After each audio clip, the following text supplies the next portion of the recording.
नमस्कार। बड़ी खबर पर बड़ी और सार्थक बहस के साथ हम लेकर हाजिर हैं 5 की पंचायत में। हूं आपके साथ रीमा पराशर। गुजरात चुनाव में इस बार दो तरीके का प्रचार देखने को मिला है। जिस तरह से बीजेपी का धुआंधार प्रचार था, प्रधानमंत्री मोदी का जो कल रोड शो हुआ, यह कहा जा रहा है कि अब तक के सारे रिकॉर्ड टूट गए हैं, क्योंकि प्रधानमंत्री ने लगभग 52 किलोमीटर का यह रोड शो था जो प्रधानमंत्री ने किया। जनता तक पहुंचने की कोशिश, जन जन तक पहुंचने की कोशिश बीजेपी की इस पूरे प्रचार में रही, और खासकर प्रधानमंत्री का जो प्रचार रहा वो इसका जीता जागता सबूत है। लेकिन दूसरी तरफ जो कांग्रेस की स्ट्रैटेजी रही है, कांग्रेस के नेता कह रहे हैं कि हमने इस बार साइलेंट प्रचार किया है, जनता के बीच जाकर दिखाया है, लेकिन हमने शो ऑफ नहीं किया, यानी बाहर से हमने नहीं दिखाया है, और इसीलिए बीजेपी पर कटाक्ष भी किया। और तीसरी तरफ आम आदमी पार्टी, जिसने बज़ पैदा करने की कोशिश की है सोशल मीडिया के जरिए और लगातार वीडियोस बनाकर, अरविंद केजरीवाल के जो रोड शो रहे गुजरात में, उनकी रैलियां रही, तो ये तीन तरीके की इस बार प्रचार की जो स्ट्रैटेजी है वो दिखाई दी। तो आज का जो हमारा ये बहस का शो है 5 की पंचायत, इसमें हम कई और मुद्दों पर भी चर्चा करेंगे। सिर्फ यही नहीं, बल्कि जो वोटिंग परसेंटेज है, जिसको माना जा रहा है कि पिछली बार के मुकाबले इस बार देखें तो 5% के आसपास कम वोटिंग हुई है, इसका किसको फायदा या नुकसान होता हुआ दिखाई दे रहा है। और जो आज दांव कांग्रेस की तरफ से खेला गया है कि 3 डिप्टी सीएम हो सकते हैं, और सीधे तौर पर अशोक गहलोत, जो कि पूरा प्रचार वहां पर देख रहे थे, कमान संभाली हुई थी कांग्रेस की तरफ से, उन्होंने ये बात कहकर एक नई स्ट्रेटेजी कांग्रेस की सामने ला दी है। तो क्या कोई डर है कांग्रेस का, या फिर अभी से चिंता सता रही है, और इसीलिए अब अंत में जब एक ही फेज की पोलिंग रह गई है तो ये दांव खेला गया है? इस पर भी चर्चा करेंगे। पहले सुन लेते हैं आज प्रधानमंत्री नरेंद्र मोदी के वो बयान जो सुर्खियों में रहे, और साथ में पलटवार जो कांग्रेस की तरफ से और आम आदमी पार्टी की तरफ से किया गया, वो सब क्या रहा। પણ આ ચૂંટણીમાં ગઈકાલે જે મતદાન થયું છે કચ્છ, કાઠિયાવાડ અને દક્ષિણ ગુજરાત, એમાં કોંગ્રેસે જ નક્કી કરી દીધું છે કે ભારતીય જનતા પાર્ટી જીતી જશે।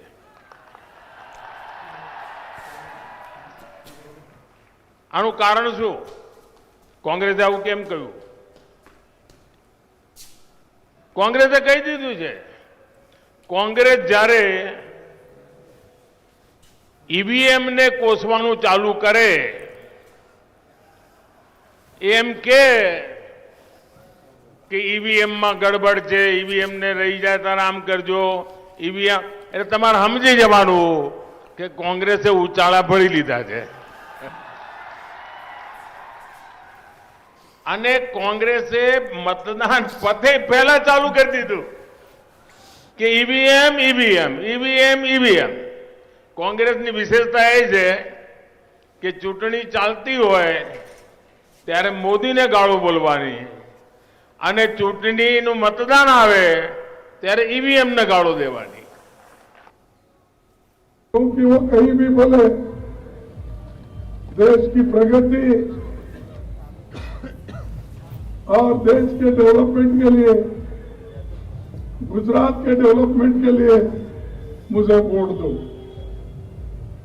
बार बार यही बात कहते आए।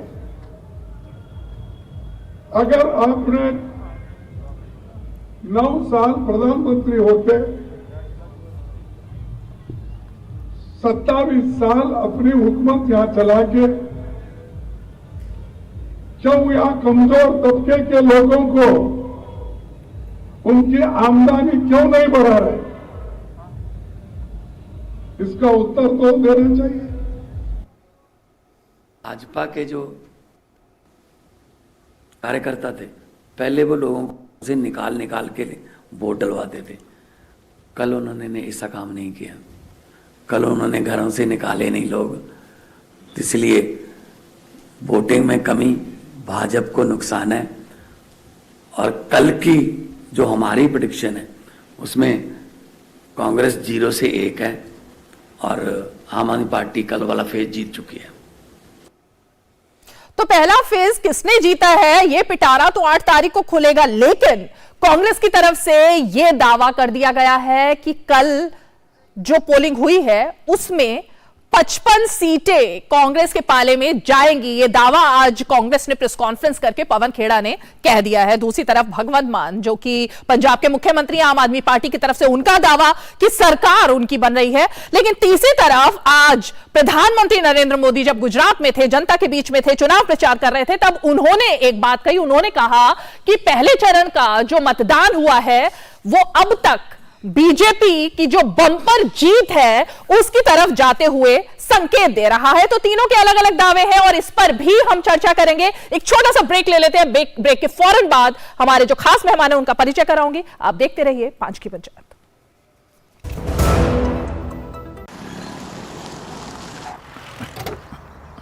Thank you sir. जिंदगी टॉप गियर में चलेगी जब परिवार के कल की सुरक्षा होगी नॉन स्टॉप। इसलिए मेरी मानो, आज ही जुड़िए प्रधानमंत्री जीवन ज्योति बीमा योजना और प्रधानमंत्री सुरक्षा बीमा योजना से, जो देती है 2-2 लाख रुपए का बीमा। दिखाइए समझदारी, निभाइए जिम्मेदारी। आज ही अपनी नजदीकी बैंक शाखा या डाकघर जाकर इन योजनाओं से जुड़े। REC unleashes the potential of energy. REC funds energy. Funding that catalyzes. Funding that inspires. Funding that transforms. For sustainability and reliability. For investment and development. Adding value. Every day in every way. This is what our energy is. This is REC.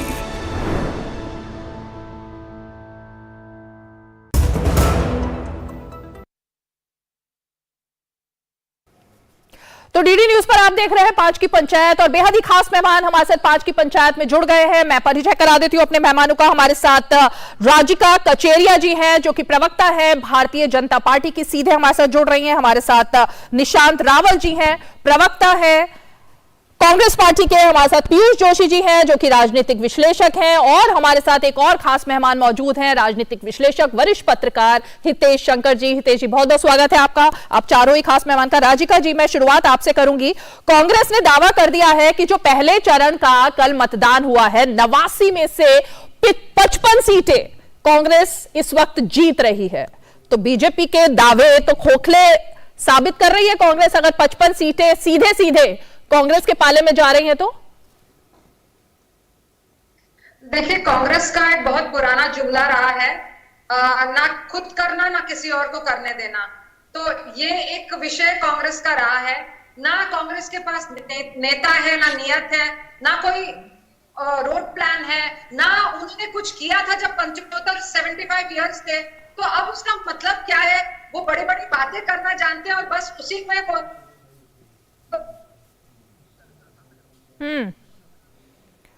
Rajika जी, आपके signals चले गए हैं। मेरी आपसे गुजारिश है कि जरा एक बार अपने सिग्नल्स ठीक कर लीजिए। सिग्नल जोन में आ जाइए। थोड़े से नेटवर्क का इशू है आई थिंक आपके एंड पर, उसको ठीक कर लीजिए। मैं आपके पास दोबारा लौटूंगी राजिका जी एक बार।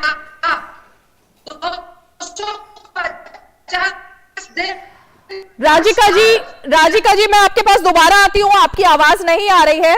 आप एक बार अपने सिग्नल्स को प्लीज जरा चेक कर लीजिए। मैं आपके पास दोबारा आऊंगी, लेकिन मैं जरा इस वक्त निशांत जी के पास चलना चाहूंगी। और निशांत जी, ये 55 सीटें, ये क्या आपको लगता है कांग्रेस के पक्ष में अंडर करंट चल रहा है, या फिर कि जो स्ट्रेटेजी कांग्रेस की रही साइलेंट प्रचार की इस बार, जिस पर आप लोग काम कर रहे थे, ये उसका कुछ फायदा होता हुआ दिखाई दे रहा है?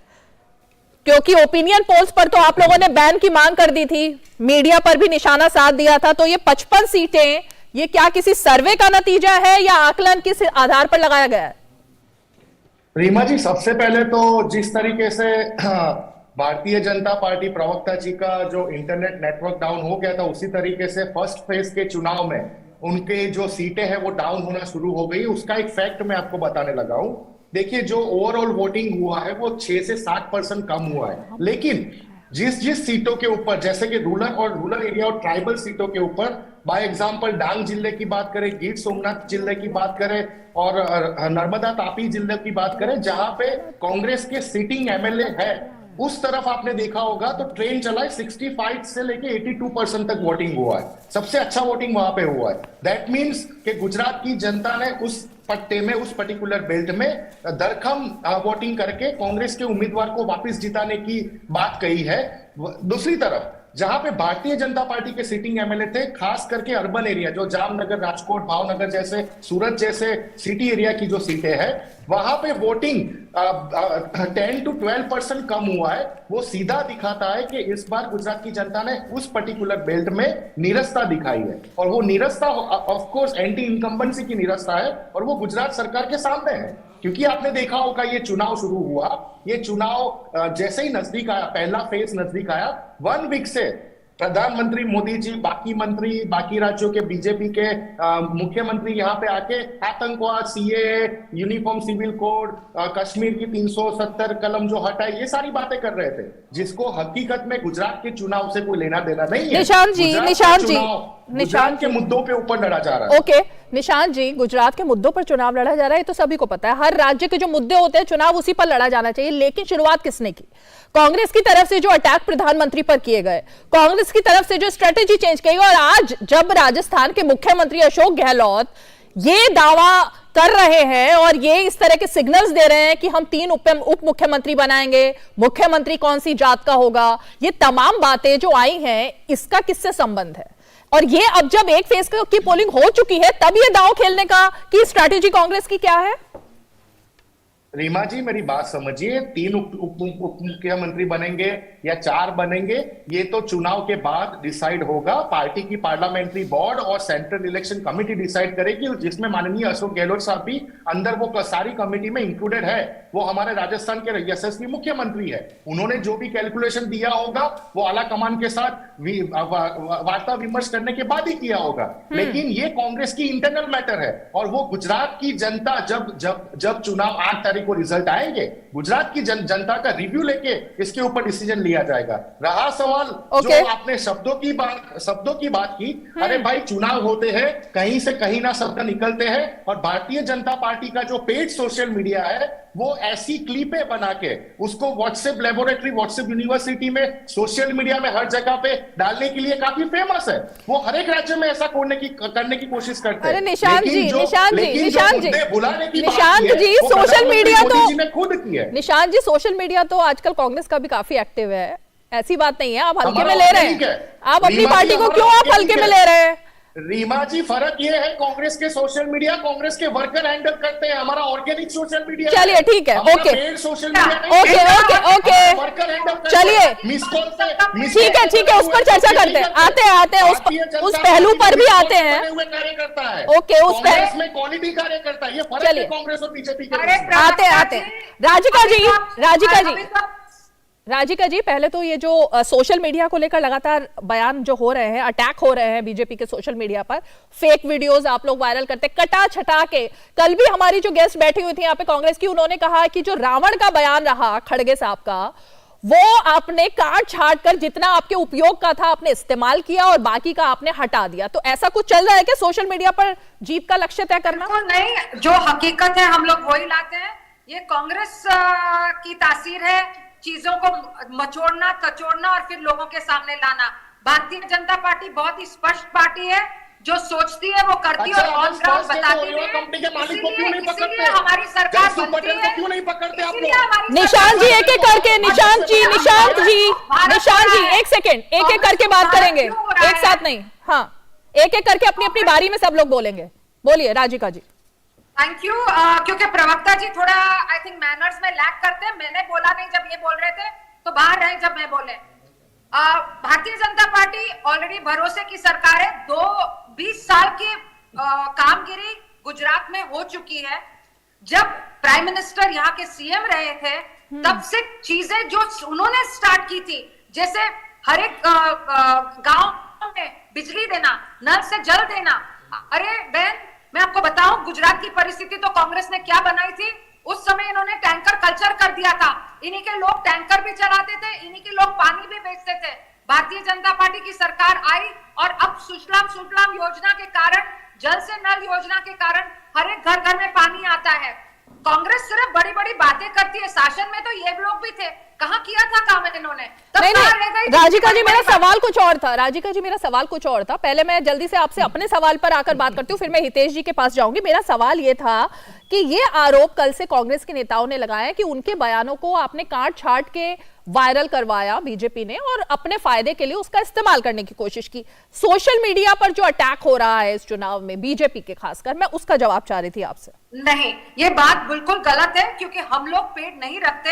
हमारी तो कार्यकर्ता की संख्या देखिए आप, हमारे कार्यकर्ता पहले दुनिया की सबसे बड़ी पार्टी है। अभी आप मुझे एक बात बताइए, अगर दुनिया की सबसे बड़ी पार्टी, उसमें से चलो 20% सोशल मीडिया नहीं यूज करे, बाकी के तो कर रहे हैं ना। और अगर कर रहे हैं, जैसे हमारे जिला प्रमुख हो, जिला की जो टॉप टीम है, संगठन की टीम है, वो लोग भी शेयर करते हैं ऑर्गेनिक है। एंड बाकी कांग्रेस अनफॉर्चुनेटली और बाकी की पार्टियां अगर पेड करती हो वो मुझे पता नहीं, पर भारतीय जनता पार्टी की बात मैं कर सकती हूँ, क्योंकि मैं इंफॉर्मेशन टेक्नोलॉजी की हेड भी रह चुकी हूँ। ठीक है, मैं हितेश जी के पास जाना चाहूंगी, उनको अपनी बहस में लाना चाहूंगी। हितेश जी, वोटिंग परसेंटेज जो 5% कम रहा है, सभी पार्टियां ये दावा कर रही हैं कि ये उसके फेवर में जा रहा है। कांग्रेस कह रही है कि वो जो वोटर निकल कर आए वो तो हमारे वोटर थे, उन्होंने एकदम से परिवर्तन की लहर डाल दी है। आम आदमी पार्टी भी कुछ ऐसा कह रही है और बीजेपी भी। ये जो वोटिंग परसेंटेज में कमी है, ये किस तरफ इशारा कर रही है आपके हिसाब से, और किसको इससे कुछ हद तक फायदा होता हुआ दिखाई दे रहा है? रीमा जी, ये बिल्कुल तथ्यात्मक दिशा में बहस को ले जाने के लिए आपका धन्यवाद। ये जो 19 जिले हैं और 89 सीटें हैं, इसमें कुल मतदान अभी 64% से कुछ कम बता रहे हैं अभी के आंकड़े। बाकी इसमें अंतिम आंकड़े मिलने पर देखा जाएगा कितना है। जबकि जो 2017 का चुनाव था, इन्हीं सीटों पर 66 यानी 67.75 से कुछ कम यहाँ पर उस समय पर मतदान रहा था। अभी मैं सुन रहा था पार्टी प्रवक्ताओं की बात। पार्टी प्रवक्ताओं का काम है अपनी पार्टी का पक्ष रखना, मगर एक मुझे उसमें विसंगति दिखाई दी कि एक मैं पर्टिकुलर सीट्स की वो बात कर रहे थे। मैं सीट्स की नहीं, मैं एक पूरे रीजन की बात करता हूं, जिससे कि एक बड़ी तस्वीर समझ में आती है। मैं सौराष्ट्र कच्छ रीजन की बात करता हूं। और ने तुरंत स्टॉप ये जो रीजन है, इसमें कांग्रेस ने सबसे ज्यादा सीटें पिछली बार यहां से जीती थी और इस बार यहां कम वोटिंग हुई है। तो क्या कांग्रेस के प्रवक्ता ये कहना चाह रहे हैं कि उनके वोटर कम निकले हैं? क्योंकि कच्छ में 59.80% वोटिंग की खबर अभी मिल रही है। और जहां बीजेपी मजबूत थी, मैं उदाहरण के लिए नर्मदा जिले की पूरे की बात करता हूं, वहां सबसे ज्यादा वोट पड़े। यहाँ वोटों का प्रतिशत 75% रहा है, यानी वहां 60 भी नहीं है, यहाँ 15-16%। ये बहुत बड़ा फर्क होता है। और जब हम चुनाव की बात करते हैं तो हम देखते हैं कि 3% से भी बड़े मेजर चेंजेस हमने देखे। 15% दोनों अगर जिलों को देखें तो चुनाव में रुचि में, रुझान में, प्रतिभाग में एक अंतर दिखाई दे रहा है। और मुझे ये कहने में अभी नहीं लगता कि कोई संकोच होना चाहिए, जो भी इस चुनाव को देख रहा है, कि भाजपा के पक्ष में, उनके प्रभाव क्षेत्र में, उनके गढ़ में भीड़ उमड़ती हुई दिखाई दे रही है, जबकि सौराष्ट्र बिल्कुल अलग तस्वीर दिखा रहा है। मुझे उम्मीद थी कि रूरल एरियाज में कांग्रेस बड़ा एक साइलेंट मोड में काम कर रही थी, इस बार गांवों में प्रचार कर रही थी। मुझे लगता था कि यहाँ शायद अच्छा प्रदर्शन देखने को मिलेगा, मगर सौराष्ट्र ने बताया है, एक संकेतक के तौर पे, मैं इंडिकेटर के तौर पर कह रहा हूं कि कांग्रेस की बयानबाजी कुछ हो सकती है, मगर पार्टी का एक बड़ा किला दरकता हुआ मुझे लग रहा है। करीब 40% वोट बैंक पर उनकी पकड़ यहाँ पर हमेशा रही है पूरे राज्य में, जिसमें से अगर 55 सीट और बाकी की बात नहीं करता मैं, मगर मुझे लगता है कि पैरों के नीचे से जमीन खिसकने की शुरुआत, कम से कम आधा वोट बैंक उनका निकल जाएगा, ऐसे इंडिकेटर्स यहाँ पर दिखाई दे रहे हैं। जी पीयूष जी, ये जो बात हितेश जी कह रहे हैं, जल्दी से मैं आपसे जानना चाहूंगी, क्योंकि हमें गुजरात लाइव अपने दर्शकों के पास चलना होगा। प्रधानमंत्री का एक रोड शो शुरू होने वाला है, लेकिन मैं आपसे जानना चाहूंगी कि आम आदमी पार्टी जो दावे कर रही थी लगातार, कल जो बूथ की तस्वीरें आई वो खाली तस्वीरें थी। सोशल मीडिया पर तो वही दिखाई दे रहा था, वहां से भी यही खबरें आ रही थी गुजरात से। तो वो अंडर करंट जो आम आदमी पार्टी का दावा किया जा रहा था, वो क्या फ्यूज होता हुआ दिख रहा है कल के बाद?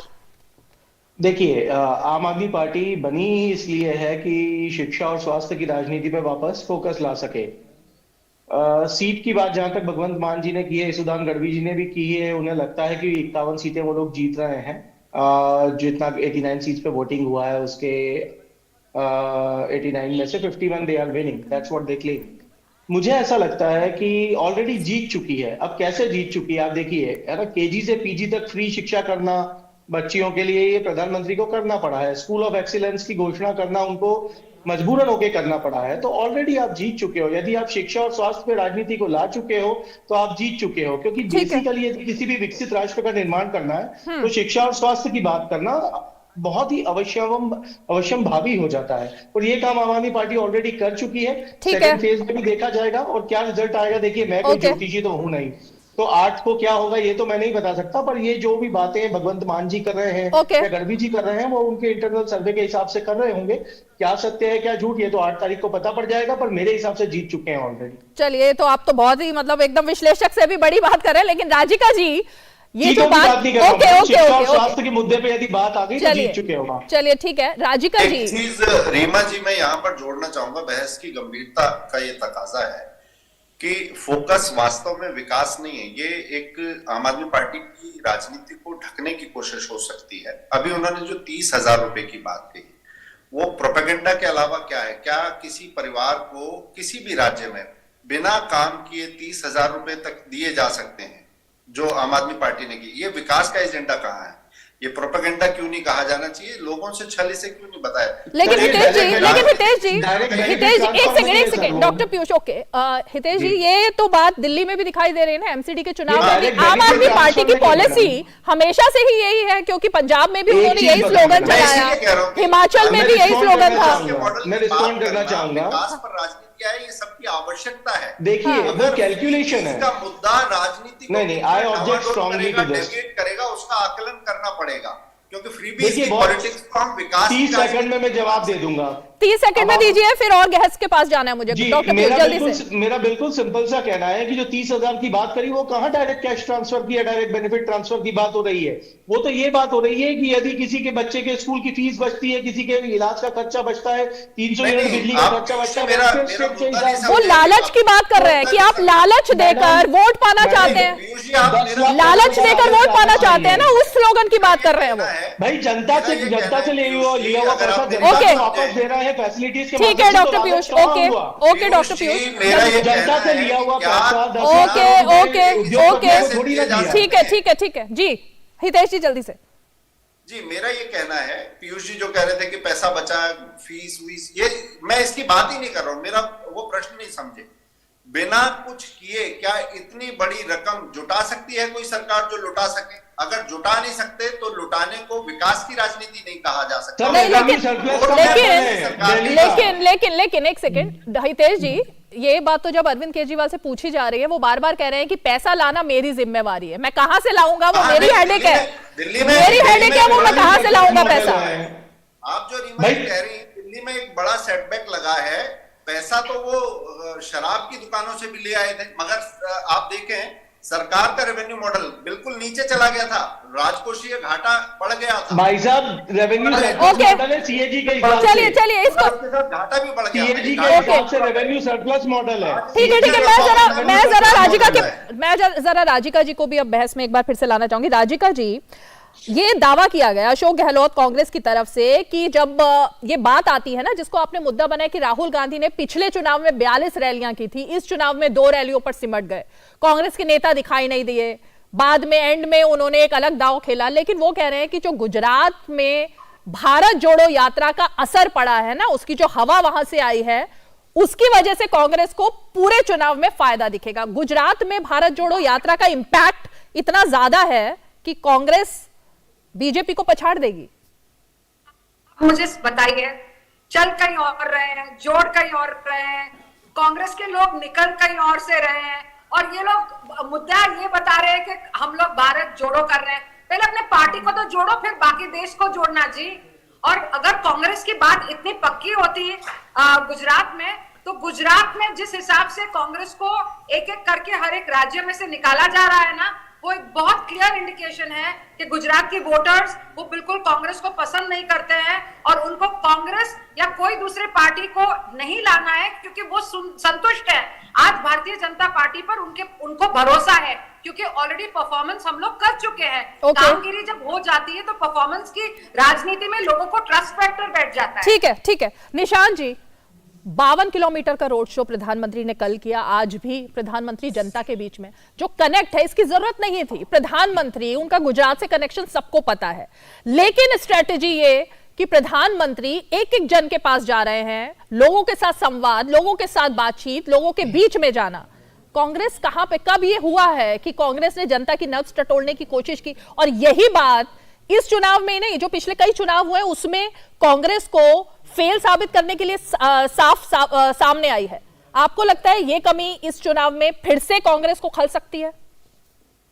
देखिए रीमा जी, सबसे पहले तो मैं हितेश भाई, पीयूष भाई, राजीगा जी जो बीजेपी के प्रवक्ता है, ये तीन से कॉमन सवाल पूछना चाहता हूं। क्या प्रधानमंत्री मोदी जी की बात को सीरियस लेते हो कभी जीवन में या नहीं लेते हो? ये किस तरह का सवाल है? ये किस तरह का सवाल है? ये क्या सवाल है? मुझे ये तो करने दीजिए। हम गंभीरता से बात करें तो अच्छा रहेगा ना। मुझे कंप्लीट मजाक थोड़ी ना चल रहा है। मुझे कंप्लीट नहीं मजाक नहीं, आप मुझे कंप्लीट करने दीजिए। अगर ये तीन प्रधानमंत्री जी की बात को सीरियसली लेते हैं तो प्रधानमंत्री जी ने अहमदाबाद में जाहिर सभा में बोला था, you can not ignore Congress कोल्ड वे से उसका कार्यकर्ता गांव गांव जाके चौपाले कर रहा है। और आप देख लीजिए, कांग्रेस को इग्नोर करने की भूल मत कीजिएगा, वरना उनका वोट शेयर इंक्रीज हो जाएगा। 7 से 8% का जो वोट शेयर का। तो इग्नोर कौन कर रहा है? कौन इग्नोर कर रहा है कांग्रेस को?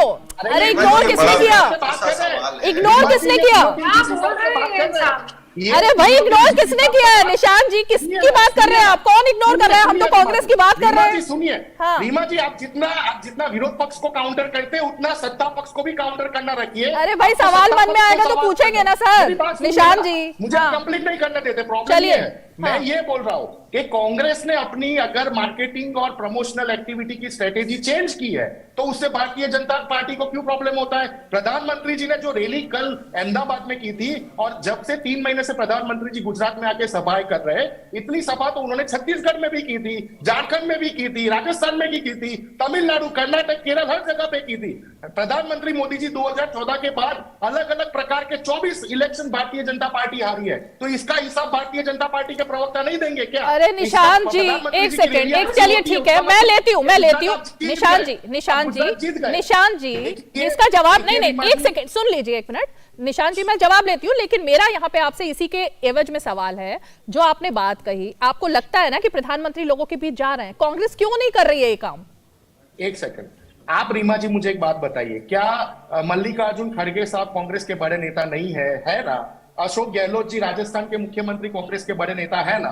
छत्तीसगढ़ के मुख्यमंत्री कांग्रेस के बड़े नेता है, आलोक शर्मा जी, पवन खेरा जी कांग्रेस के बड़े नेता है। ये सारे नेता गुजरात में कितनी बार आए? 1.5 महीने से कोई नेता यहाँ पे रह रहा है, एडमिनिस्ट्रेशन मैनेजमेंट संभाल रहा है। कहां पे आप देखिए, बड़े नेता तो है ही ऑलरेडी, ओके, तो मुझे ये अच्छा लग रहा है इस मंच से एक तरीके से निशांत जी आप पार्टी की स्ट्रेटेजी बता रहे हैं।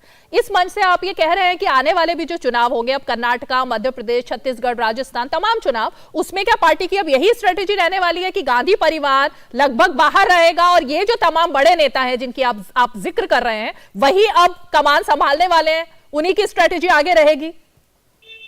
जहां पे भी कांग्रेस के जो नेता की और कार्यकर्ता की जरूरत पड़ेगी, कांग्रेस उनको यूटिलाइज करेगी। राहुल गांधी जी अभी भारत जोड़ो यात्रा में, राहुल गांधी जी भी गुजरात आके गए, जब भारतीय जनता पार्टी ने अपने स्टार प्रचारकों का लिस्ट भी नहीं बनाया था गुजरात इलेक्शन के लिए। 5 सितंबर को, उसके पहले राहुल गांधी जी यहाँ पे आके गए और अपने 8 वचन देके गए, और कांग्रेस का हर एक कार्यकर्ता वो 8 वचन लेके प्रजालक्षी काम में लग पड़े हैं। हमने जनता का संपर्क करके उनको समझाया कि 30 साल कांग्रेस का शासन था गुजरात में, लेकिन 27 साल में भारतीय जनता पार्टी के शासन में जो फैसिलिटी आपको, government facility, government health, government school, university मिलना बंद हो गया, ठीक है, कांग्रेस आते ही शुरू कर देगी। ठीक है, ये तो वचनों की बात है। हितेश जी, क्योंकि अभी हम गुजरात से लगातार देख कर आ रहे हैं, आप भी लगातार गुजरात को समझ रहे हैं और देख रहे हैं क्या स्ट्रेटेजी इस बार रही।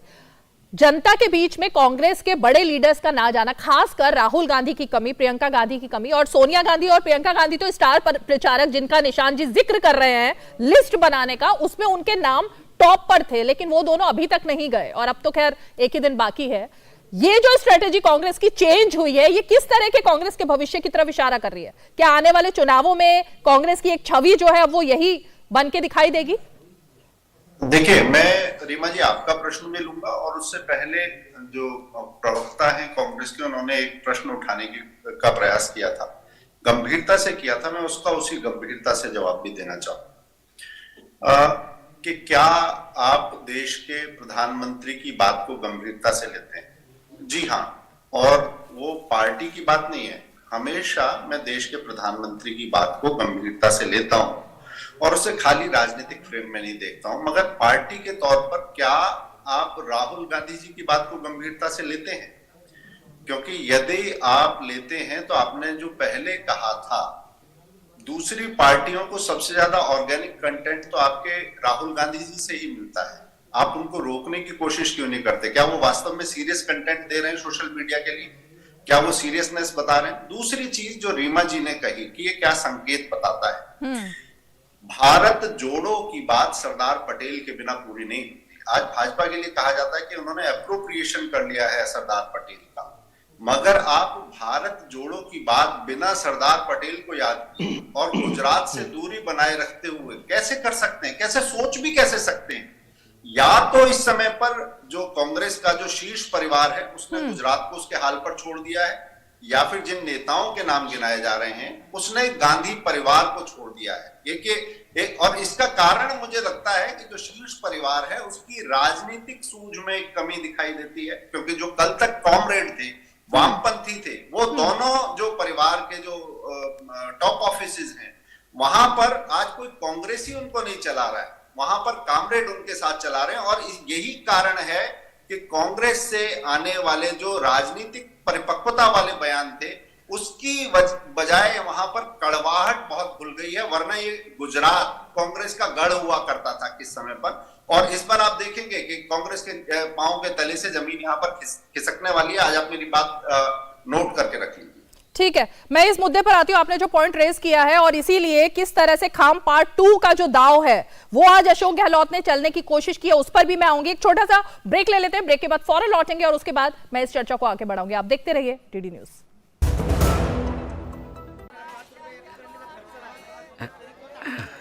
हाँ, जैसे सही वजन से ग्राहक होते हैं खुश, वैसे ही सही सुरक्षा से परिवार होता है कल की चिंता से मुक्त। इसलिए मेरी मानो, आज ही जुड़िए प्रधानमंत्री जीवन ज्योति बीमा योजना और प्रधानमंत्री सुरक्षा बीमा योजना से, जो देती हैं 2-2 लाख रुपए का बीमा। दिखाइए समझदारी, निभाइए जिम्मेदारी। आज ही अपनी नजदीकी बैंक शाखा या डाकघर जाकर इन योजनाओं से जुड़ें।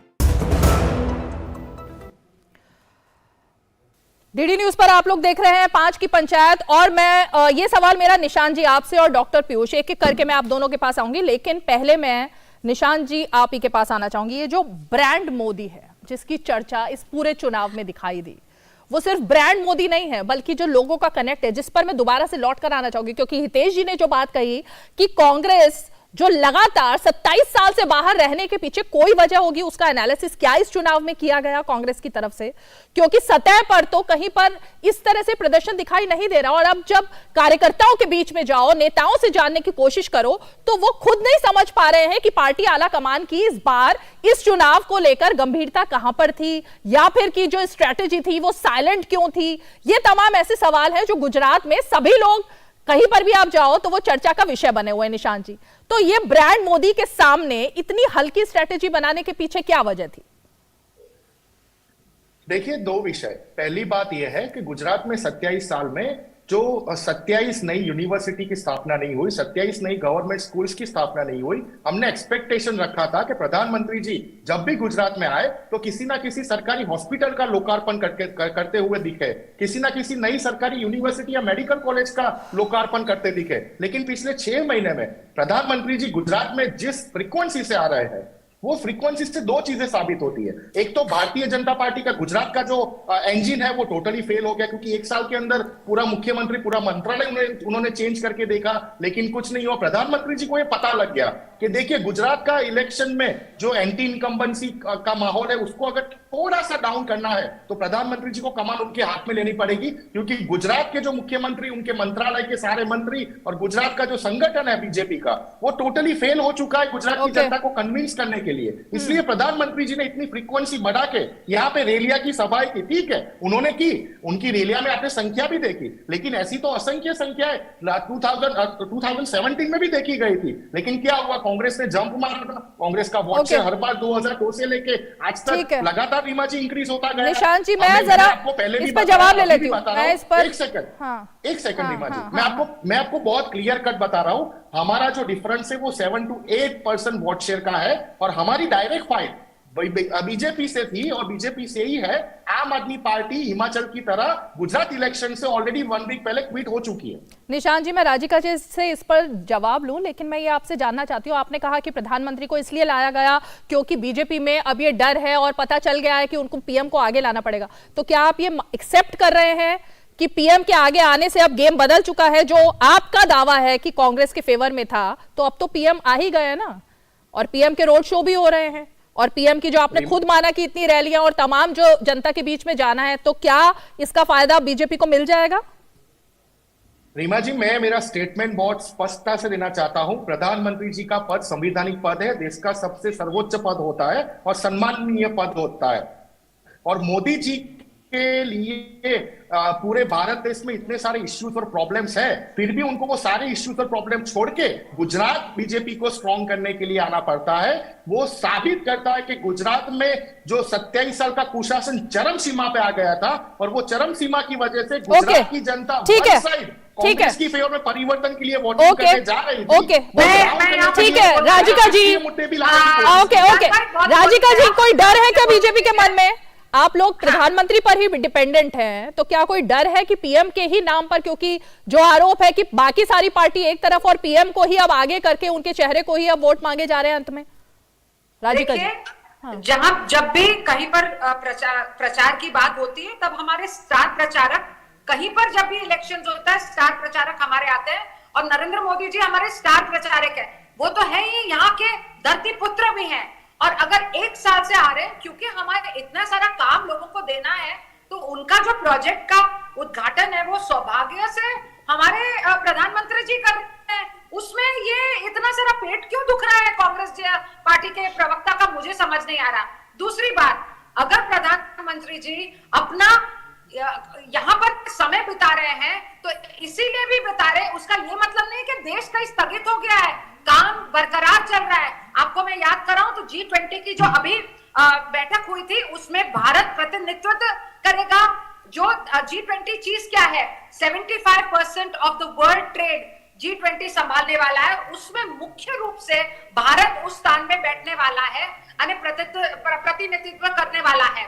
अभी जब वो प्रक्रिया हो रही है, उसका मतलब नॉट ओनली हमारा देश बट पूरी दुनिया जब भारत की तरफ देख रही है, तब भी ये कांग्रेस चश्मा पहन के, उनको कुछ भी प्रगति नजर आ नहीं रही है, कहीं भी देश जा नहीं रहा है, वो दिख नहीं रहा है।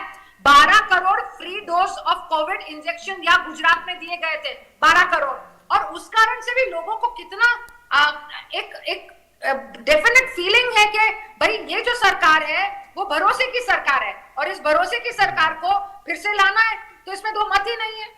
नहीं राजिका जी, वो ये कह रहे हैं, और यही बात मल्लिकार्जुन खड़गे जब आज चुनाव प्रचार कर रहे थे, उन्होंने भी यही कहा कि बार बार प्रधानमंत्री को ही आगे किया जा रहा है। वो आपके पास कोई और नेता नहीं है अपनी छवि आगे करने के लिए, और इसीलिए प्रधानमंत्री को आगे किया गया। ये बीजेपी में किसी डर या फिर कहेंगे कि कॉन्फिडेंस लेवल की कमी है, यही बात निशांत जी अभी कह रहे हैं, इसका जवाब दे दीजिए। हमारे नड्डा जी यहाँ पर है, अमित शाह जी जो है वो यहाँ पर है, स्मृति ईरानी यहाँ पर है, मीनाक्षी लेखी भी यहाँ आई थी, गोवा के सीएम यहाँ आए थे, महाराष्ट्र के डिप्टी सीएम साहब यहाँ आए थे। तो क्योंकि एक यहाँ पर इलेक्शन का माहौल है, भारतीय जनता पार्टी एक परिवार ऐसी है, जहां जहां इलेक्शन का माहौल आता है वहां पर सब लोग जाते हैं। संगठन की बात करें तो हमारे जो संगठन मंत्री हैं वो फिर से यहाँ पर है, यहाँ पर पूरे जोश से काम कर रहे हैं। तो इट इज जो सब लोग अपना दम लगाकर काम कर सकते हैं, वो सभी अपनी पॉजिटिव एनर्जी लगा रहे हैं। बिल्कुल गलत ठीक है। ठीक है पीयूष जी, आप कुछ कहना चाहते हैं, उसके बाद मैं हितेश जी के पास आऊंगी। मेरा आपसे भी यही सवाल है पीयूष जी कि शुरुआत जिस विकास के एजेंडे से हुई थी वो तो खैर भटक ही चुका है पूरा चुनाव में ना, अब जाकर के मुद्दे भटक चुके थे, लेकिन ब्रांड मोदी जिसकी मैं बात करूं उसके आगे सब फेल दिखाई दे रहे हैं। अंत में आकर के अब ना अरविंद केजरीवाल वहां दिखाई दे रहे हैं, ना राहुल गांधी दिखाई दे रहे हैं। दिखाई कोई दे रहा है तो प्रधानमंत्री नरेंद्र मोदी, जो गुजरात की जनता के बीच में है। नहीं, देखिए, मेरा सिर्फ ये इतना सा कहना है कि भारतीय जनता पार्टी एक वेल ऑयल्ड इलेक्शन मशीनरी है, इस बात से तो किसी को कोई गुरेज नहीं है और मानने में किसी को कोई प्रॉब्लम भी नहीं होना चाहिए। पर क्या वो एक वेल ऑयल्ड एडमिनिस्ट्रेटिव मशीनरी है? क्योंकि जिस तरीके से उनकी गवर्नमेंट्स काम कर रही है वो तो बहुत ही दुखद तरीके हैं, और हमने सबने मोरबी का हादसा देखा है। अभी हमारे एक वरिष्ठ पत्रकार बंधु बोल रहे थे कि भाई ये जो फ्रीबीज का मॉडल है, मेरा यह कहना है कि 10 लाख करोड़ रुपए जब आम आदमी पार्टी ने तो नहीं दिए ना अपने उद्योगपति मित्रों को, जब 2 करोड़ रुपए अपने उद्योगपति मित्र ओरिबा वाले को दे दिए जाते हैं और जिसकी वजह से 140 लोगों की मृत्यु हो जाती है, 150 लोगों की, तो उस बात पे किसी को नहीं रुकता कि भाई ये 2 करोड़ रुपए का क्या हुआ था। जनता का पैसा है, एक एक रुपया जनता की गाड़ी कमाई से वसूले टैक्स से सरकारें जमा करती हैं। किसी सरकार के पास में किसी के पास कोई अरबपति खरबपति सरकारें नहीं बैठी हैं यहाँ पे, और जनता का पैसा यदि जनता को वापस दिया जा रहा है तो मेरे ख्याल से किसी को कोई इसमें परहेज नहीं होना चाहिए। ओके पीयूष जी, आपने जो एक बात कही, मैं ये आपने कहा मोरबी का किसी को दुख नहीं है, ये मुझे समझ नहीं आया, किसने दुख नहीं जताया मोरबी की घटना पर?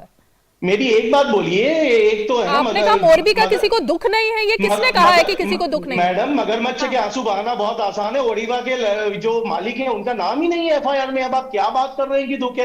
एक दुख दिखाने का और है, हाथी के दांत दिखाने के और होते हैं, खाने के और होते हैं। यदि दुख होता तो उसका नाम होता एफआईआर में। वो आदमी कहाँ है आज तक गुजरात पुलिस पता नहीं कर पाई है। इस देश के साथ में मेरा सिर्फ ये कहना है, जो मेन मुद्दे हैं वो किसी का स्टार प्रचारक होना या नहीं है। मेन मुद्दे हैं स्कूली शिक्षा की व्यवस्था, कॉलेज की शिक्षा की व्यवस्था, प्राइमरी हेल्थ सेंटर का सुदृढ़ होना। ये सब चीजें कहां है? ये सब चीजों की बात करने वाला कौन है? कौन है जो अपने गारंटी कार्ड में इसको इंक्लूड कर रहा है? ये गुजरात की जनता देख रही है और ये डिलीवरेबल मॉडल है। पंजाब में स्टार्ट हो चुका है, दिल्ली में डिलीवर कर चुके हैं, मोहल्ला क्लिनिक चल रहे हैं दिल्ली के अंदर, स्कूली शिक्षा व्यवस्था बदल चुकी है। तो जब तक इन बातों के बारे में बात आप और हम नहीं करेंगे, आप एक इतने सीनियर एंकर हैं, आप और हमको रोज ये बात करना पड़ेगी कि भाई सोशल इंडाइसेस पे ये गुजरात कहां कर रहा है। Doctor Piyush, maternal doctor Piyush, एक सेकंड दीजिए। राजिका जी बोलिए, फिर मैं इनकी बात का थोड़ा सा, क्योंकि इन्होंने कहा कि मैं इस पर मुझे भी थोड़ा सा जवाब देना होगा, लेकिन राजिका जी पहले आपके ऊपर जो एलिगेशन लगा है मोरबी को लेकर वो जल्दी से, फिर मैं जरा जवाब देके हितेश जी के पास जाऊंगी। जी राजिका जी। मैं इनको बता दूं कि केसेस चल रहे हैं, ऑलरेडी 6 लोग बिहाइंड बार्स हैं और हम लोग बहुत सीरियसली ये चीज ले रहे हैं, क्योंकि जो हुआ वो बिल्कुल दुखद था। और रहा सवाल एजुकेशन का, मैं मेरे साथी डिबेटर को बोलना चाहूंगी, शायद ये भूल रहे हैं, कांग्रेस के समय तो एजुकेशन थी नहीं। अब हम लोगों ने 104 यूनिवर्सिटीज क्रिएट की हैं, 64 प्राइवेट यूनिवर्सिटीज हैं, 17 स्टेट यूनिवर्सिटीज हैं।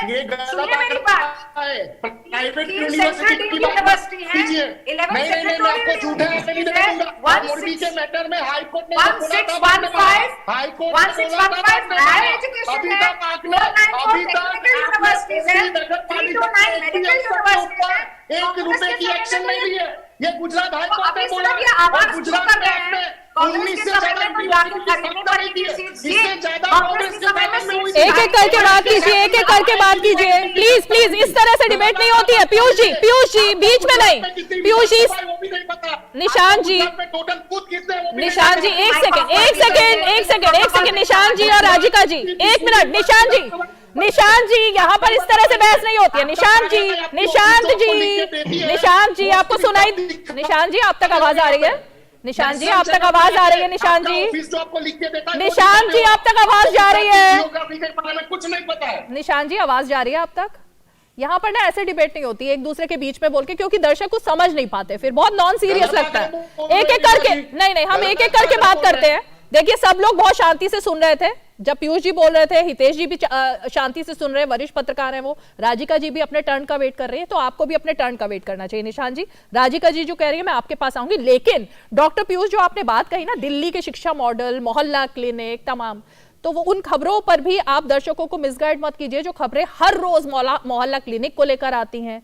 जिस तरह से स्कूली व्यवस्था की भी पोल खुलती है, स्कूलों में जाकर बच्चे जो वीडियोस बना के भेजते रहे हैं दिल्ली के स्कूलों से, वो दिल्ली की शिक्षा व्यवस्था ही है।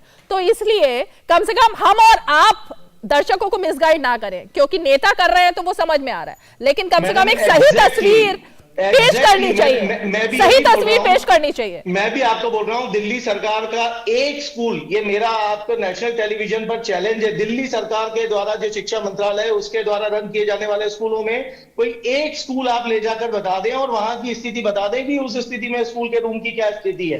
ये डॉक्टर पीयूष, बच्चों की आपने लगता है आप चैनल्स पे जो बच्चों की खुद की आप बीती है, हम जा जाकर मैं जा जाकर लोगों से, मैं खुद जाकर बच्चों से बात कर चुकी हूँ, हमने खुद वो वीडियोस दिखाए हैं, खुद हमने स्टोरीज बनाई हैं कि कैसे जो बच्चे हैं वो अपनी आप, मैं एमसीडी के स्कूल्स की बात ही नहीं कर रही हूं, मैं उन स्कूलों की बात कर रही हूं जिनका दावा दिल्ली के उप मुख्यमंत्री और शिक्षा मंत्री मनीष सिसोदिया कर रहे हैं, मैं उन स्कूलों की बात कर रही हूं। मैं ये बात नहीं कर रही, मैं हर स्कूल की बात कर रही हूं। जिन स्कूलों में हम गए वहां पर ये तस्वीर दिखी है, पूरी तरह 100% शिक्षा व्यवस्था दुरुस्त हो चुकी है, ये दावा नहीं करना चाहिए। मेरा कहना सिर्फ इतना है, 100% तो कोई भी मेरा कहना सिर्फ ऐसा नहीं होती, there is always scope for improvement in each and every facility. तो तभी तो आप लगातार विकास करेंगे ना मैडम। 100% परफेक्शन तो कोई भी, nobody is perfect, no system is perfect. नहीं तो इसलिए दूसरे राज्यों को भी कटघरे में खड़ा करने से पहले सोचना चाहिए। गुजरात में इतने सालों से जो चीज चल रही है, आप उस पर सवाल 1 मिनट में खड़ा कर रहे हैं ना। सोशल इंडाइसेस जो है मैडम, भारत सरकार के सोशल इंडाइसेस सवाल खड़ा कर रहे हैं, हम थोड़ी ना खड़ा कर रहे हैं। अच्छा देखिए, आप स्क्रीन, ऑफिशियल आंकड़े, ये जो स्क्रीन है, ये स्क्रीन पर ये जो स्कूल की तस्वीरें चल रही है ना, मेरी टीम ने अभी वो निकाल ही ली है वीडियोस। ये तो चलिए रमेश विधूड़ी दिखा रहे हैं, लेकिन ये स्कूलों की तस्वीर तो सच्ची है। आप नेता पर मत जाइएगा, आप नेता पर मत जाइए, लेकिन आप खुद देखिए तस्वीरें क्या चल रही है। नेता पे जाने की बात ही नहीं है। जो स्कूल शिफ्ट हो चुके हैं, जो स्कूल अंडर कंस्ट्रक्शन है और जो स्कूल बंद करके दूसरे नई बिल्डिंग में लगा, अरे यार स्कूल में बच्चे पढ़ रहे हैं, बच्चे पढ़ रहे हैं स्कूल में। डॉक्टर पीयूष, आप देख तो लीजिए तस्वीरें, बच्चे पढ़ रहे हैं स्कूल के अंदर। बोल रहा हूँ आपको, मैं वही बोल रहा हूँ, क्लास चल रही है और बच्चे पढ़ रहे हैं वहां पर। तो मैं ये आपको यही बोल रहा हूं कि कुल मिला के आप जो पूरे सिस्टम की बात कर रहे हैं, मैं भी उसी सिस्टम की बात कर रहा हूं कि किस तरीके से पूरा चेंज कर दिया गया है। यदि कोई एक आध चीज छूट गई है तो वो भी करेक्ट कर दी जाएगी, पर आप देख लें, ये तो दिल्ली के बच्चे के चेहरे पे दिखता है मैडम कि स्कूली शिक्षा व्यवस्था बदली है कि नहीं बदली है। दिल्ली के बच्चों के पेरेंट्स के चेहरे पे दिखता है कि स्कूली शिक्षा व्यवस्था बदली है कि नहीं बदली है। पीटीएम्स हो रही है कि नहीं हो रही है दिल्ली के सरकारी स्कूलों में, ये दिल्ली के बच्चों के पेरेंट्स के चेहरे पे दिखता है। और टॉप 10 में से टॉप 5 दिल्ली के स्कूल है कि नहीं, ये दिखता है। ये सब पीयूष जी, ये चर्चा वैसे पीयूष जी, डॉक्टर पीयूष, चर्चा वैसे गुजरात में थी, लेकिन क्योंकि आप दिल्ली में ले आए, आपने कहा पीटीएम हो रही है, तो मैं भी जब पढ़ती थी ना, अब से कितने साल हो गए, अब तो 30 साल पहले स्कूलों में, तब भी पीटीएम होती थी, पेरेंट्स जाते थे। मैं भी सरकारी स्कूल से पढ़ी हूँ, दिल्ली के ही वो भी। चलिए हितेश जी, ये जो तस्वीरें सामने आई है, मेरा कहना सिर्फ एक यही था डॉक्टर पीयूष से कि क्या किसी राज्य को आप पूरी तरह से ये दिखा दो जनता के बीच में जाके कि यहाँ तो कुछ काम ही नहीं हुआ है। 27 साल क्या गुजरात में कोई स्कूली व्यवस्था ही नहीं है, शिक्षा व्यवस्था ही नहीं है। इस आधार पर क्या जनता अब तक मूर्ख बनती आई है, या जनता वोट देती है इसी आधार पर, ये सोचकर? रीमा जी, मैं एक बात कहना चाहूंगा, अभी मैं बात पूरी सुन रहा था, विशेषकर जो सामने दिखाई दे रहा था वीडियो में, पहले मैं सुन रहा था पैनलिस्ट जो है अपने पीयूष जी की बात की, कोई एक स्कूल भी अगर दिखा दें, तो जब विजुअल चला तो उन्होंने कहा कि जो स्कूल शिफ्ट हो चुके हैं, तभी दूसरे शॉट में दिखा कि बच्चे वहां पढ़ रहे हैं। वो बात नहीं बदल पा रहे थे, उससे ज्यादा तेजी से तथ्य वहां पर सामने आ रहे थे। मैं एक बात कहता हूं, अगर दिल्ली के लोगों के चेहरे पर खुशी दिखने की ये जो बात आप कर रहे हैं, दिखनी चाहिए, निश्चित ही दिखनी चाहिए, मगर ये भरोसा आम आदमी पार्टी के भीतर खुद क्यों नहीं दिखता है? उनके किसी नेता के बच्चे आप बताएं कि कुल बच्चों में से कितने बच्चों ने, अरविंद केजरीवाल ने बाहर के लोगों को बुलाकर टीएसआर, तेलंगाना सबका बताया कि पब्लिक स्कूलों से नाम कटा के जी हमारे स्कूलों में लिखाए जा रहे हैं। दिल्ली सरकार के कितने विधायकों ने बच्चों के नाम कटा के अपने स्कूलों में लिखाए? अरविंद केजरीवाल जो बात कह रहे हैं, खुद उनके विधायकों को उस बात में भरोसा नहीं है, क्योंकि सच्चाई वो जानते हैं। अगर ये मोहल्ला क्लिनिक इतने अच्छे होते तो इनके खुद जो, अगर कोविड के समय में दिल्ली में हमने त्रासदी देखी है, मौतें देखी हैं, ऑक्सीजन, सब फोन बंद थे, सारी चीजें, सबसे बुरी स्थिति अगर कहीं थी तो राजधानी में थी, और कहते हैं कि वर्ल्ड क्लास मोहल्ला क्लिनिक थे। ये सारी बातें कहने की अलग है, क्योंकि गुजरात में, क्योंकि एडमिनिस्ट्रेटिव मॉडल की बात करता हूं। हाँ। एडमिनिस्ट्रेटिव मॉडल में दुर्घटना को एडमिनिस्ट्रेटिव मॉडल से जोड़ने का प्रयास हुआ था। मैं एक और दुर्घटना की तरफ गंभीरता से इशारा करता हूं। मोरबी में जो हुआ उस पर सबको दुख होना चाहिए, मगर 84 के दंगों के बाद दिल्ली में कभी दंगे नहीं हुए थे, मगर दिल्ली ने वो दंगे भी देखे और उसमें सीधा आम आदमी पार्टी के विधायक की संलिप्तता देखी, उसके घर में बम देखे और गुंडों को शह देने की जगह देखी, आईबी के लोगों को कत्ल किया गया। ये अगर ये एडमिनिस्ट्रेटिव मॉडल है तो वास्तव में बहुत खतरनाक मॉडल है, और अगर समझदार लोग इसकी पैरवी कर रहे हैं तो ये उससे भी ज्यादा खतरनाक बात है। डॉक्टर पीयूष, आप लगातार लगता है कुछ ढूंढ रहे हैं, आप भी कोई वीडियो लगता है दिखाने की कोशिश में, लेकिन नहीं, मैं वही दिख रहा था मैडम जो पोटा कैबिन का विदुड़ी जी ने बताया है। That school is under construction और वो सिर्फ 1 महीने के लिए लगी हुई क्लास है। मैं वही आर्टिकल ढूंढ रहा था। डॉक्टर पीयूष, वो आर्टिकल पोटा कैबिन नहीं है, वो पोटा कैबिन नहीं है, वो स्कूल है, प्रॉपर बिल्डिंग है, बच्चे पढ़ रहे हैं वहां पर। पोटा कैबिन नहीं था वो। जो दीवारों से झड़ा हुआ विदुड़ी जी का आर्टिकल है, उन्होंने जो बोला है वही मैं आर्टिकल दिखा रहा हूँ, ठीक है ना। वही आर्टिकल बता रहा हूँ मैं कि उन्होंने उसके अलावा 2 पोटा कैबिन के वीडियोस भी उन्होंने शेयर किए हैं। चलिए, एक बात इन्होंने और बोली, ताहिर हुसैन की जो बात बोली, वो विधायक नहीं पार्षद थे और वो पार्टी से बाहर है। अब मेरा ये कहना है कि क्या अजय मिश्रा टेनी आम आदमी ये भारतीय जनता पार्टी में और भारत सरकार में सत्येंद्र है कि नहीं है? ये हम कहां से कहां पहुंच गए हैं? गुजरात से हम कहां आ गए हैं? हम उत्तर प्रदेश वाया दिल्ली उत्तर प्रदेश आ गए, लेकिन उसकी कोई जरूरत नहीं है। सत्येंद्र जैन भी है। ठीक है, मेरा ये कहना है कि जो सबसे आता है उनकी पार्टी से जो कह रहे हैं कि मेरी याददाश्त चली गई है। जिस व्यक्ति की याददाश्त चली गई है उसे मंत्री बनाए रखना कौन सी समझदारी का एडमिनिस्ट्रेटिव मॉडल है? देखिए, ये मेरा कहना है कि वो किस तरीके से काम कर रहा है? ये बात आपने कौन से डॉक्यूमेंट्स के थ्रू बोल रहे हैं कि याददाश्त चली गई, ऐसा बोल रहा है? ये ईडी का डॉक्यूमेंट आपके पास कैसे आ रहा है? अरे सर, किन्होंने कोर्ट में कहा है? कुछ भी बातें करना है, कुछ भी बातें नहीं हो रही। सारे आप अखबार नहीं पढ़ते क्या? आप मैडम देखते नहीं है कि क्या खबरें निकल के आ रही है? सत्येंद्र जैन की याददाश्त चली गई, ये बात, ये बयान तो कितने सोर्सेज के हवाले से कब का छप चुका है, और ये अभी की खबर नहीं, कितनी पुरानी खबर है। तो ये तो आप पहले अपडेटेड रहिए ना।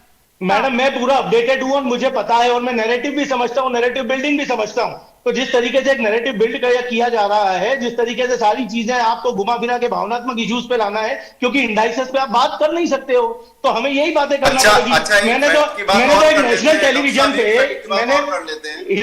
मैं शांति से बैठा था। मेरा सिर्फ इतना सा कहना है कि आपको बिग बॉस जैसे चालू करना 24 घंटे का लाइव टेलीकास्ट, 24 घंटे का लाइव टेलीकास्ट चालू कर दो ना सत्येंद्र जैन की सेल का। कौन रोक रहा है भाई? इंडिया आपके पास है, सीबीआई आपके पास है। एक बात और कर लेते हैं। ये वीडियो मेकिंग कंपनी से ऊपर उठ जाओ।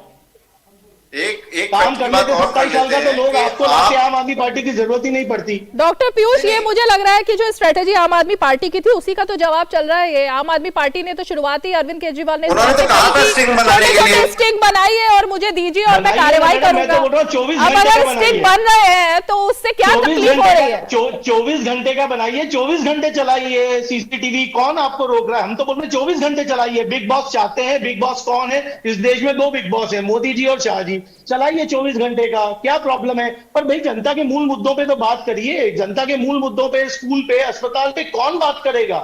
अच्छा, ठीक है, पीयूष जी, चलिए हो गया। पीयूष जी, अगर देश में 2 ही बिग बॉस हैं तो फिर पंजाब में सरकार कैसे बन जाती है और दिल्ली में कैसे बन जाती है? फिर तो इसका मतलब बीजेपी आम आदमी पार्टी की हेल्प कर रही है ना सरकार बनवाने में। अगर 2 ही बिग बॉस हैं तो वो तो अपनी पार्टी को जितवाएंगे, वो आम आदमी पार्टी को क्यों जितवा रहे हैं फिर पंजाब और दिल्ली? जनता मालिक है ना मैडम, जनता मालिक है, अल्टीमेट मालिक तो जनता है। तो फिर बिग बॉस 2 है पर वोटिंग तो जनता करती है ना मैडम। बिग बॉस में भी वोटिंग जनता करती है ना, बिग बॉस में भी वोटिंग बिग बॉस नहीं करता ना, जनता करती है। तो जनता जल्दी से, मेरे पास सिर्फ 2 ही मिनट है, राधिका जी जल्दी से जवाब दीजिए और उसके बाद अंत में मैं निशान जी के पास जाकर खत्म करूंगी शो। जल्दी से राधिका जी, बिग बॉस 2 ही हैं और वही पूरे देश में ये सब पार्टियों को इधर उधर कर रहे हैं। भाई मैं तो वही बोलूंगी, अगर बिग बॉस 2 होते तो फिर पंजाब में कैसे आ जाती? जनता का मैंडेट बहुत इंपॉर्टेंट है। ये कंट्री में, ये देश में जो मतदान होता है वो एक फेस्टिवल के स्वरूप में नहीं है, लेकिन एक पूजा के स्वरूप में होता है। तो ये मत भूलेगा। और भारतीय जनता पार्टी का काम बहुत अच्छे से हुआ है, गुजरात में पिछले 20 सालों से हुआ है, लोगों को भरोसा है और इस कारण से भारतीय जनता पार्टी की सरकार फिर से आएगी और हमारी सरकार बनेगी, ये मैं आपको दावे के साथ बोल सकती हूँ। ठीक है, चलते चलते निशान जी, आपसे सिर्फ यही सवाल है कि क्या एक बार फिर से वही फॉर्मूला खाम पार्ट 2 इस चुनाव में चलाने की अब कोशिश है, जबकि पहले फेज की वोटिंग हो चुकी है? तो आज जिस तरह से खबरें दी गई हैं अशोक गहलोत की तरफ से, क्या अब उसी स्ट्रेटेजी पर पार्टी काम कर रही है? जल्दी से। रीमा जी पार्टी का आला कमान जो डिसाइड करेगा उसको सारे फॉलो करेंगे, लेकिन चुनाव अभी खत्म नहीं हुआ है। Let the parliamentary board decide. देखिए आपने ए टीम बीजेपी और बी टीम आम आदमी पार्टी में से बी टीम की तो स्कूल की स्ट्रक्चर की बात सुन ली। एक सेकंड में मैं ए टीम की बात बता दूं। गुजरात में 700 गवर्नमेंट प्राइमरी स्कूल में सिर्फ एक प्राइमरी टीचर है। गुजरात में 1200 से ज्यादा गवर्नमेंट स्कूल में पीजी का टीचर अवेलेबल नहीं है। गुजरात में 6000 सरकारी स्कूल, गुजरात में चलिए ठीक है ओके मेरे पास वक्त की बाधा है राधिका जी और निशांत जी, वक्त की बाधा है मेरे पास। सॉरी, मुझे आप लोगों को यही रोकना होगा, 40 लाख मुझे यही रोकना होगा आप दोनों को। घूम रहे हैं, ये भी एक फैक्ट है। ठीक है निशांत जी, माफ कीजिएगा मेरे पास वक्त की बाधा है और इसीलिए आपने निशांत जी ये ए और बी टीम तो बता दी, लेकिन क्या अब कांग्रेस पार्टी खुद ही मान चुकी है कि वो टीम सी बन चुकी है, तीसरे नंबर पे है? ये एक सवाल है जिसको मैं यही छोड़कर जा रही हूं। आप सभी खास मेहमान आज 5 की पंचायत के इस विशेष शो में हमारे साथ जुड़े, आप सभी का बहुत बहुत शुक्रिया। और जिस तरह से अब एक ही दिन बचा है गुजरात के प्रचार में, पूरी ताकत झोंकी जा रही है, लेकिन उस बीच में सवाल यही खड़ा होता है कि अंत में अब जो स्ट्रेटेजी चेंज हो रही है कांग्रेस की तरफ से, आम आदमी पार्टी की तरफ से और खासकर बीजेपी की तरफ से, उसका जनता पर कितना असर होता हुआ दिखाई दे रहा है, ये तो अब 8 तारीख को जब नतीजे आएंगे तभी पता लगेगा। फिलहाल 5 की पंचायत में आज इतना ही। सोमवार को फिर होगी मुलाकात, तब तक के लिए हमें दीजिए इजाजत। नमस्कार।